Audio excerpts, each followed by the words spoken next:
We got Mike Santagana at Bengals Sands on the show. Let's go! What is up, Bengals fam? It's your boy Mike coming back at you with another Who Daily. Just doing a quick intro because I did a recorded interview with Bengals Sands. If you follow the Locked On Bengals podcast, he's kind of he comes on for a weekly spot for them where he scouts mostly offense. He's mostly an offensive line scout, but he also scouts other positions. But he was on the show last year pre-draft, almost a year to the day from today ago. So let's jump into the interview. I'd like to welcome to the show Mike Santagana. We got our own version of Mike and Mike going on here, right? Yeah, dude. So, we got Martis and Santagana here. A couple of Bengals guys riffing it. How's it going, man? How's the off season been? How much tape have you been watching? How many grades have you given? I can find out because I'm doing a thing with Joe Goodberry where he was insane. I don't know how he watches all these guys. I watch my estimate is probably around 30, 35 so far, and that's since free agency has ended. Like, once Lalo Collins signed, I was like, okay, time to do draft. And he's watched like 50-something, so it makes me feel bad about myself. But, yeah, it's going well. There hasn't been an off-season yet, and I think that'll come maybe a week or two after the draft. That'll finally start, because for me, it's just been nonstop because they went to the Super Bowl. Yeah, I hear you. I was at the Super Bowl, actually. I got to go. It was wild. I barely remember the second half. I haven't been able to bring myself to rewatch the game. Like, I was there. I've never actually seen the TV broadcast of the game. So what stands out to you the most, kind of taken away from that Super Bowl? I guess as a big picture, it's just kind of insane that the team I followed this long went there. Surreal. There was no, even when they made the playoffs, nobody was like, oh yeah, they're a dark horse Super Bowl. They might beat the Raiders and then they'll lose to the Chiefs or the Titans or whoever. But that didn't happen. And, I'm grateful for it. The run was special. The game against Kansas City and Tennessee and Las Vegas, really Vegas, all three games were awesome. All three games came down to the last play. You had 2 game-winning field goals, and then the other one was a game-winning interception. Oh man, yeah, it's crazy. The whole playoffs were like that, right? It was. Yeah, the whole playoffs were like that. Yeah, it was wild watching those. All of them were super entertaining games. That's why I started this channel. Actually, I knew there were lots of Bengals fans like me who had been Bengals fans a long time and really didn't know how to root for a good team. You know what I mean? What do we do? How do we be optimistic? How do we actually change our mindset from they're gonna fuck this up to wait a minute, they'll figure it out. You know what I mean? It was a weird. So I was trying to be the optimistic Bengals fan, which is at a time where it seemed like there weren't a lot, right? So actually, there's been exactly, speaking of starting the channel, tomorrow is our 1-year anniversary, Mike. You were on the show on April 20th of last year. We were talking about a lot of hopes and dreams, right? And I think both of us, we talked about, these guys are going to be, I think 9 wins would be a really solid season for them. And I thought that was about their floor, or about their ceiling.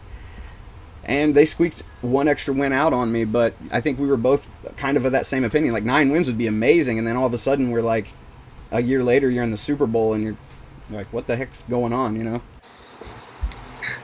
Yeah, I remember the entire offseason thinking, they'll win either 8 or 9 games because they feel like an 8-8 team, and I don't know, there's 17 games now. Mm-hmm. And then they kind of were that early in the year, but then, I don't know, then once they played Baltimore and Kansas City, it was like, oh, this team might actually go somewhere, and they did. But even when you were thinking of the teams that were good in the mid-2010s, it still felt like they're going to fuck this up. We were just all hoping for one playoff win. Yeah. I know that because that's what I was doing when the playoffs started this year. I was like, please just beat Vegas. I want to get this monkey off my back. Yeah, I was in California. I was in Southern California at a Raiders bar watching that game, and it was like, this is appropriate. This feels right. At least if they do lose, I'll be around fans who can just rub it in. You know what I mean? But what it looked like to me, and you're right. I think early in the year, what I saw was Joe Burrow trying to get comfortable again, essentially. And then when he did, and it clicked, that team just looked completely different. You know, and the thing is, everybody's like, well, did the O-line play better? Did the receivers play better? The defense played better down the stretch, I think. But the O-line and receivers were who they were all year long. I think the difference really was Joe Burrow found it. You know what I mean? I think that's what I kept waiting on watching the first half of the season is like, man, they're staying in these games. They're competing. If Joe Burrow figures it out, they're going to win some games down the stretch. I think regardless, they could go win 2 Super Bowls after this, 2 years in a row. I think this team will still be kind of that looked the most fondly upon when you look back because just how unexpected it was. Yeah, and especially you had some analysts trying to say they win anywhere between 2 and 4 games, and I mean that was just asinine to start because this team they won 4 games last year and they were better with Ja'Marr Chase. It would be without him. So just thinking of that, and then just the season in general. I thought when it started, not only did Joe Burrow he was kind of comfortable, but it felt like the coaching staff was really trying to ease him in too. Yeah. A lot of run game, a lot of like it's 3rd and something, and we're not going to take a deep drop and throw the ball. But I do also agree with you. The offensive line never got better, and I think some of that's because Reef got hurt, and they had the revolving door at right guard. Jackson Carman never took the step that everybody was hoping for. Trey Hopkins got a little bit better towards the latter half of the year, but he just wasn't the same this year. So there are a lot of issues, and he incurred and then played through it in the playoffs, which great because I'm sure that it would have been worse without him. But hey, he wasn't himself during that time. I don't know. It seemed like almost everybody started regressing a little bit. And there were some injuries, and the offensive line ended up pretty bad by the end of it. I mean, that Rams game was just the Super Bowl. That's one of the worst performances I think in Super Bowl history for an offensive line. Oh yeah. I mean, the Bengals may have racked up like 4 games in a row of the worst offensive line play in playoff history this past year. I mean, it was tough to watch. I mean, in person, like you could almost feel it. Like God, like I was scared at every snap. I was watching it in the stadium. I could let alone it, like I can't imagine being Joe Burrow and looking at that defensive line and thinking, I better get it out of here. Like you can't hold on to the ball, but. Let's transition into next year when he will be able to hold on to the ball a little bit longer, I think. And we'll talk about offensive line in a second, but I kind of want to talk about just your general take on this year's draft class. Like, whenever you take a look at this draft class, it is a weird class to me, and I'll save my opinion for after you say yours. But what do you think about just when you look at this class? Where is it deep? Where is it thin? Where do you think the value is for the Bengals and anybody in this class? So I think it's mixed. It's not a good draft class. I would say that just like at the start, like just as a whole. I mean, there's not really. They're trying to force it, but it doesn't really seem like there's any real good quarterbacks. I haven't studied them, but what everybody's saying is that these are 2nd round guys that they're trying to force into top 10, top 20 picks. And hey, look, the Steelers take one. He doesn't turn out to be the top 10 guy, But overall, it just doesn't seem like that great of a draft class. And one of the issues is that it's really mixed on with the Bengals' needs, because to me, the Bengals need a 3 technique now that Ogunjobi's gone, 3 technique, 5 technique, whatever, interior defensive lineman now that Ogunjobi's gone. You need a corners because I don't know about you, but I'm not going to trust that Eli Apple's resurgence is definitely for real. Give him a 4-year deal. And, you need a tight end because all your guys are on 1-year deals. Everybody could always use more pass rush, and then you probably want to look at another interior offensive lineman, even though everybody wants Jackson Carman to ascend into what he was drafted to be. Yep. I don't know if you can bank on that as a Super Bowl team. So all those things considered, it seems like at 31, unless Wyatt falls, it feels like you would either have to reach on defensive tackle or you're probably not going to get one in that big. But then it also feels like there's a drop-off at defensive tackle after you get past Jones and Hall as well. So if they don't fall to 63, then it turns into you're getting a developmental guy later in the draft. So defensive tackle's tough. Yeah. But I will say corner seems deep and good at the top. I think that Mhm. Elam and Booth are both top 20 type guys. I know I'm high on Elam's. Karloftis is a guy I think they could really use if he ends up actually falling. Who knows if that happens? It doesn't seem that likely. Linderbaum is like perfect for them. You just kick Karras over the left guard. Now you've got a great center for the future and now. And it's at 31, they'll have their pick of the litter most likely. I'm trying to pick a Logan Hall type, but most likely they'll have a good choice there. It's after that, I'm not sure. I think tight end is pretty deep, Mhm. even though there's not a top guy. And yeah, I don't know. Cornerback, tight end, pretty deep, but a lot of their other needs aren't very deep in the draft, and you almost feel like, you might have to take that guy at 31. Yeah. I've been doing quite a few mock drafts where kind of some rules are emerging on kind of what you look for in this specific draft class. Where I do, I agree with you. I think that with the depth being at corner, there's some depth at. I think there are some guys to be had in later rounds at the offensive line. It's just when you're talking about generally you're talking about a guy who's either, he has one or two knocks against him that they're question marks, right? And you're like, I don't know, and honestly, I actually have that I've seen mock drafts by professional mock drafters, guys that get paid by big networks to do this, who have the Bengals sometimes passing on Tyler Linderbaum when he's available for them to pick somebody like Kenyon Green. And don't get me wrong, I like Kenyon Green. I think to me Kenyon Green is a notch below the top IOLs. I think his flexibility, his versatility is really what bumps him up for me. But I would much prefer a Zion Johnson over Kenyon Green. I would much prefer Tyler Linderbaum myself.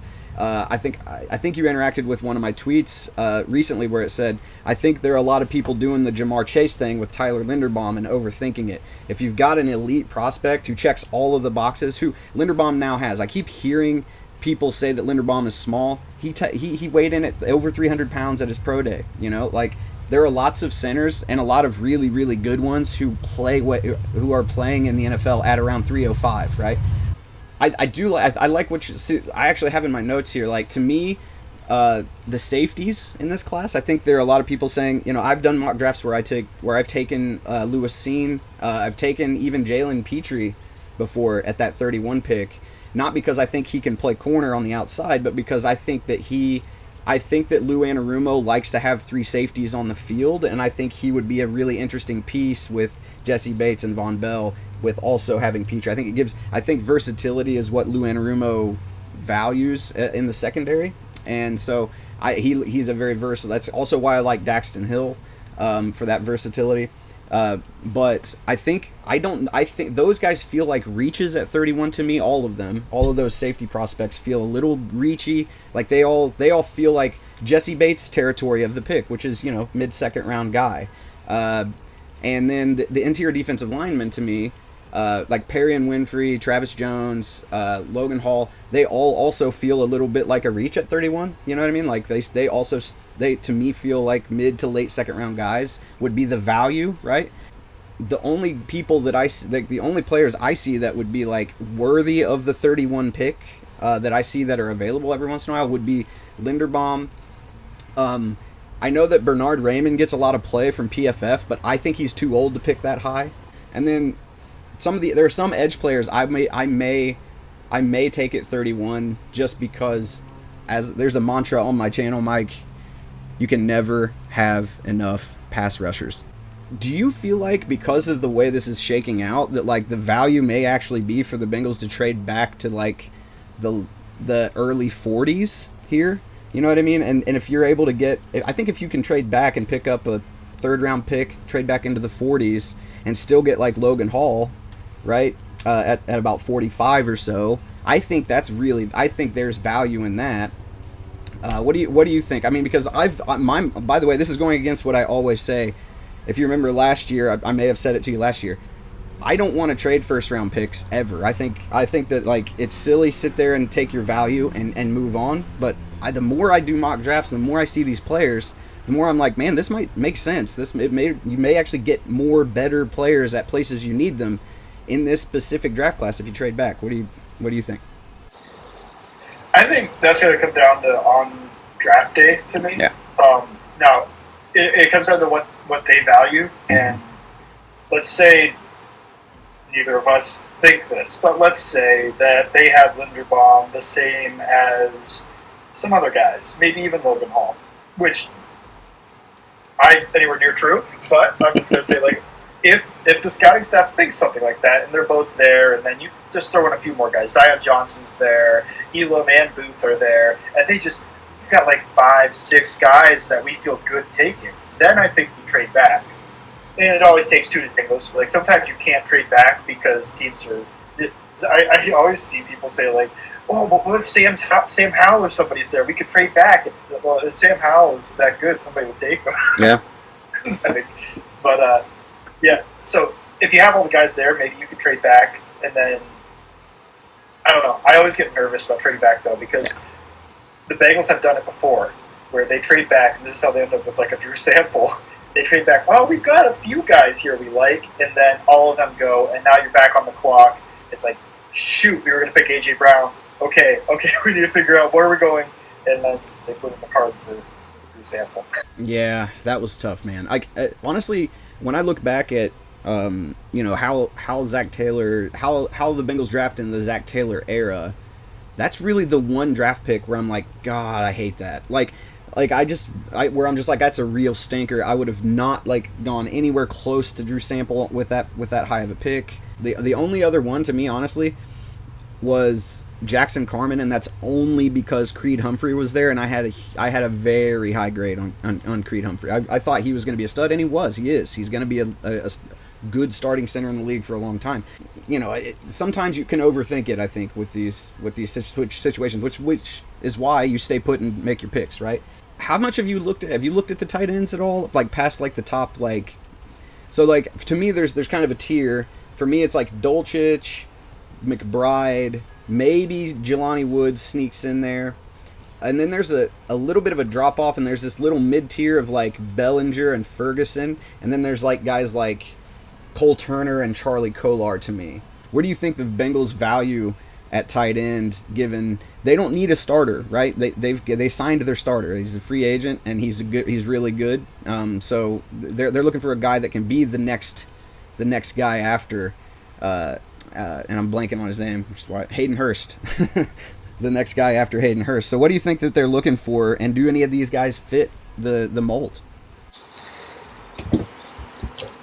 Yeah, it's tough to tell what exactly they're looking for. Based off their past, I almost think I think they value the blocking aspect a little bit. But then again, Tyler Eifert really wasn't much of a blocker, so it's tough to see what they really value in tight end. Yeah. But if you're looking for the next Hayden Hurst, to me, it's my guy, my tight end. Well, I know you didn't mention McBride as clear-cut number one, which I'm glad about because Dulcich is my number one guy, man. Thank you! Out of all the guys, probably the highest ceiling, at least realistic ceiling. I guess if you really believe Jelani Woods is most athletic tight end ever and everything, I don't go with that. I think Dulcich looks better on the field, to be honest. But hey, in shorts, Jelani Woods is faster and he moves better.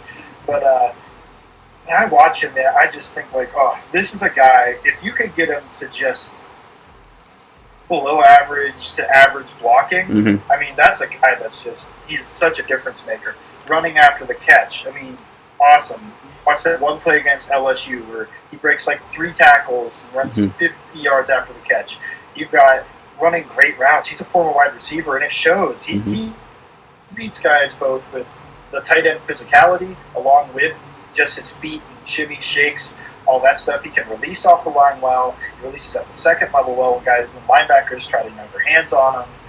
He does everything really well in the receiving game to me. It's just he's just nowhere near ready to block. And I think that's fine for your developmental second, third tight end, whatever he'll be. A guy that'll play 10 snaps a game maybe. And you just, for those 10 snaps, you split him out wide. You put him at least as a big slot or something like that. Yeah. And you just keep working on his development in the blocking game, which I think he could put on more weight. He's put on 40 pounds since college. And I don't know, the limbs still look a little skinny to me. It feels like it's mostly nice, good weight, but nice core, chest, core, the calves and the arms, and trying to build a little more there. But yeah, that's my guy. That's who I think if you wanted to replace Hayden Hurst, you let Hayden Hurst obviously take like almost all the snaps this year, and then your second guy's probably still Drew Sample just for the blocking impact. But you develop him, he gets a few snaps every game. I don't know. I just think that's a guy that you could look at next year or the year after and think like, okay, we've got a legit receiving threat. Now, the reason he's going in the second round is because there's just stuff to work on. It's mainly the blocking. But yeah, I don't know. That's my guy. I think McBride's good, but McBride to me is almost a guy, if you don't have a tight end at all, I'd push him higher because I think he's ready to go day one. Yeah. And yeah, to me, there's a big drop-off between McBride and Dulcich and Woods or whoever is going to be the third tight end. I think mine's Ruckert, but Ruckert has so many questions. I think he had 300 receiving yards as his high, his career high.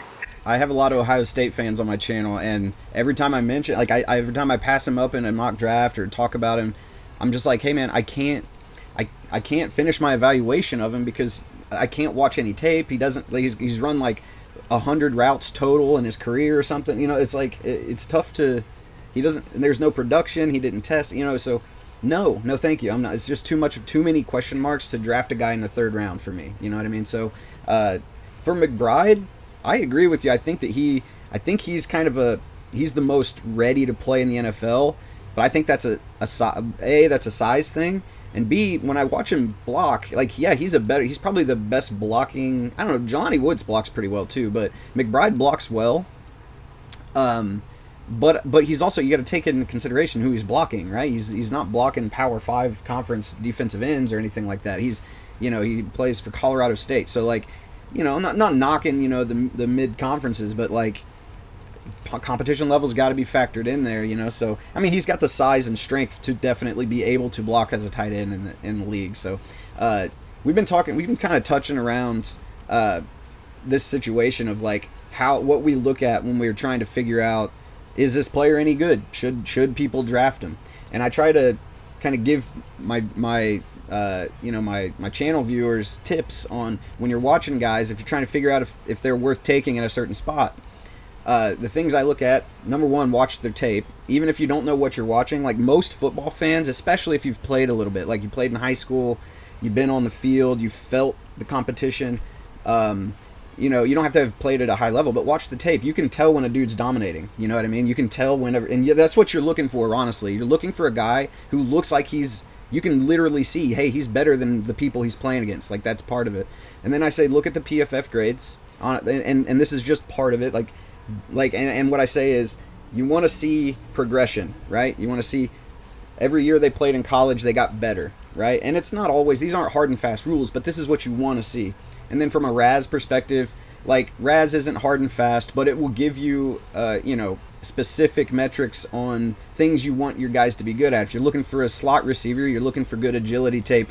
It doesn't have to be the fastest dude. If you're looking for a deep threat, got to be fast, you know. And so, and then you look at age, and then the last one we just talked about, competition level. Is there anything else, any other little tips like that I should be taking into consideration, or the viewers should be kind of taken into consideration when they're looking at college players and how they may be able to translate to the pros? Yeah, just some few underrated ones I don't think people pay enough attention to me. When it comes to the defensive line, the edge, interior defensive line, whatever, I like to watch their get off. Mm-hmm. And to me, that's how fast are they moving when the ball's snapped. You know, like, do they get their first step in the ground before the offensive line? Do they get their first step in before the second step of the offensive line? Whatever, because to me that's just the most important thing. I think everybody I guess this is my hot take, everybody kind of overrates bendiness, especially in edge players, and I think it's important, but like, if sometimes people see guys that if he can bend, like, oh, yeah, take him to the top in the first round, but like, he can't get off the ball. It's like, okay, the offensive tackle, just offensive lineman, they're not going to care. He can't get off the ball. He can't get off the ball, and he only weighs 240 pounds. I'm not going to play him on the edge in the NFL. You know, like, that's just. I mean, there are guys that can do it, but they're like freaks. You know, they're the highest of high level guys, and that can do that at the NFL level. Yeah, it's like when you think about Von Miller, and I guess some people think about his bend. To me, I think of his get off. He used to get off the ball as it was moving. Like, it almost looked like he was offsides on every play. Yeah. When you watch those sacks. So to me, watch the get off. I think that's the most important thing with these defensive linemen. And then when it comes to tight ends, because we're just talking about that, I like to watch them release. And do they get guys' hands off of them? Mm-hmm. Whether that's a defensive end just kind of bumping him before he goes into his pass rush, or it's a linebacker at the next level just trying to grab onto him, because in college especially they don't call that very often unless the ball's thrown. So does he do a good job of getting the hands off of him, because that translates to the next level. And also when you watch that, make sure he doesn't fully extend his arm all the time, because that gets called. But almost nothing else ever gets called with offensive pass interference. So commit it all you want, as long as you just kind of half extend the arm. Then offensive linemen, there's a lot. I would just look at how are they getting beat. Is it a consistent way, not just inside outside, but like, does the defensive end always shimmy when this really beat? Like, does that make the guy stop his feet or something? Mm-hmm. Or is he always getting beat? Well, outside, inside, that is something. Like, does he always get beat outside? Does he always get beat inside? But does he get beat outside after the guy fakes inside? Or does he just get beat outside because the guy runs right around him? Does he get beat inside after he fakes outside? Or does he get beat inside as the guy doesn't even make a fake? He just kind of takes a step upfield and sees how far that guy's already gone outside and just rips underneath of him. So look at how consistently they get beat. Is it the same move all the time? And then is that concerning? Does he always give up his chest? I don't think people watch that enough, actually. That your chest as an offensive lineman is like a boxer's head. Mm-hmm. Always protect it. Yep. And you always hear about guys like, he doesn't, he gives up his chest. And that's because the defensive line controls you. If they get a good hand in your chest and you're not Joe Thomas or whoever at breaking that arm and, removing their leverage, it could be a length thing. That's not fixable, really, other than teaching them how to get the hand off of them. Or maybe it's just that they always carry their hands so low or so wide, whatever. But just like, how often do they get a hand right into their chest and start getting driven back?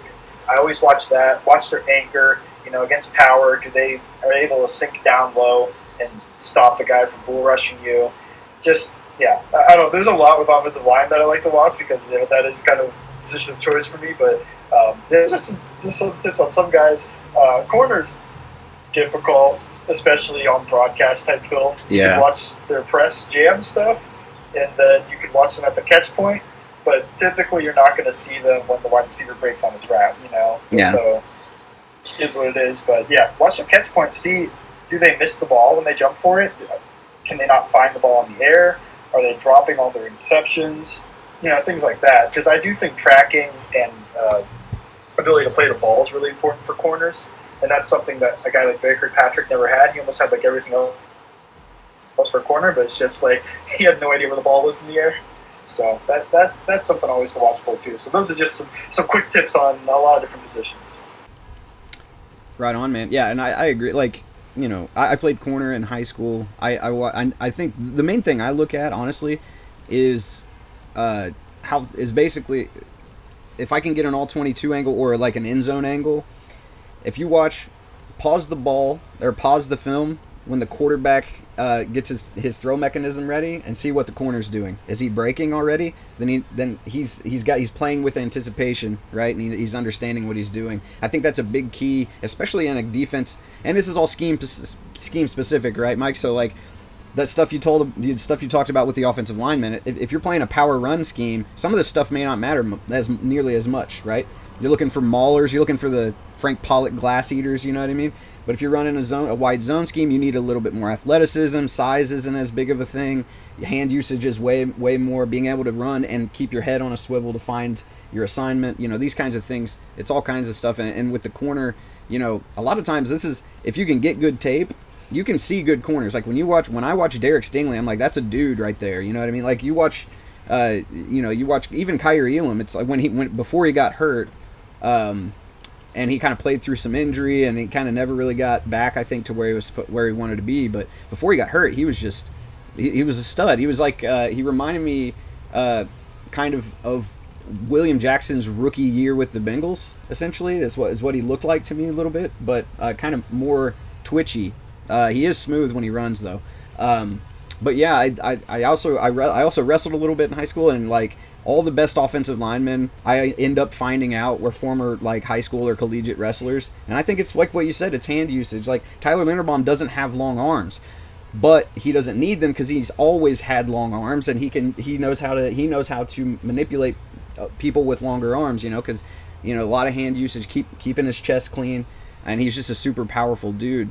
If you had to guess, who's taking that last offensive line spot? Is that person on the roster? Is that somebody we sign? Is that somebody that's drafted? Oh, man. Tough one.